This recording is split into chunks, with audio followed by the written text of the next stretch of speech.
les œuvres du manteau doivent parler sous le pouvoir des bienfaits de la transfiguration divine. Comment tu dois faire pour t'approprier? La première des choses que nous allons voir, c'est que le manteau ne peut être réel en toi et en moi si le Père, le Fils et le Saint-Esprit sont une priorité dans ta vie. La Trinité divine doit être une priorité. Dieu doit être au centre de tout. Dieu passe avant tout dans ta vie. Dieu est le commencement de tout dans ma vie et dans ta vie. Et tu dois le confesser. Tu dois le proclamer. Tu dois le décréter en disant au Seigneur, sois ma priorité. Parce que le manteau, il a les fruits de l'esprit, il a la joie, il a la bénédiction, il a l'épanouissement. Ce que je partage avec toi, c'est des choses que j'ai expérimentées. Et si tu veux savoir, il faut comprendre le secret de l'épanouissement de ton berger, mets Dieu au centre de tout. Parce que c'est une priorité pour toi. C'est une priorité pour moi. La deuxième priorité, c'est toi-même.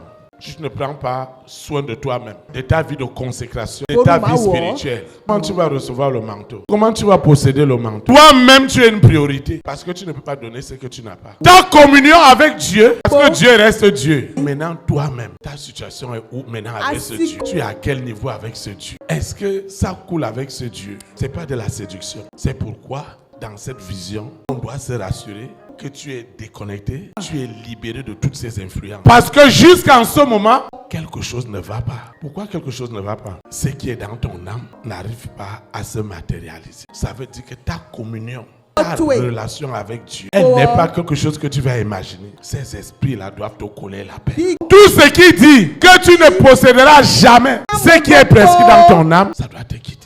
Si ce serpent, ce mari de nuit, cette épouse de nuit, cette trinité satanique est encore derrière, le manteau n'aura pas effet. On ne va pas commencer à mettre d'autres choses en priorité. Non, c'est toi-même d'abord. Ce que tu veux faire de ta vie, c'est ça qu'elle va être. Tu dois être dépouillé. Tu dois aller de gloire en gloire. Tu es destiné à cela. Et je le prophétise dans ta vie que si Dieu a donné ce manteau, tu dois quitter cet esclavage. La troisième priorité, c'est ton statut social.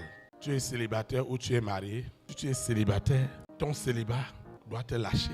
Si tu es marié, ta troisième priorité, c'est ta femme ou ton mari. Si tu ne pries pas pour ton mari, tu ne pries pas pour ta femme, tout va se gâter là.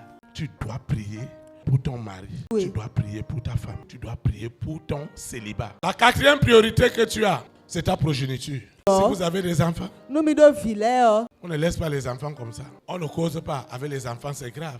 Tu dois causer avec tes enfants. Tu dois prier avec tes enfants. Si les deux parents ne s'entendent pas, en tant que priorité, vous voyez que la quatrième priorité va souffrir. Le papa va dire ceci, la maman va dire ceci. Ne laisse plus ta famille, ne laisse plus tes enfants. Cause avec eux, prie avec eux. N'attends pas que ton enfant t'appelle et tu dis, il y a quoi?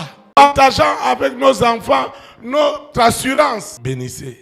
Prenez soin de votre progéniture. Ma cinquième priorité, c'est l'église. Si moi, le berger, j'ai mis en priorité le Père, le Fils et le Saint-Esprit, j'ai ma communion permanente avec Dieu. Si moi, le berger et Maman Suzy, nous sommes un en esprit et en vérité, la quatrième priorité qui est nos enfants, ça va rendre notre église de maison très très solide. Parce que la cinquième priorité qui est l'église, c'est l'ensemble des familles. Le vrai berger n'est pas celui qui prend le micro. Le vrai berger, ce n'est pas celui qui va prendre le micro et tout le monde va dire « Ah, vraiment non ». Le vrai berger, c'est à la maison. Comment vivent Dieu?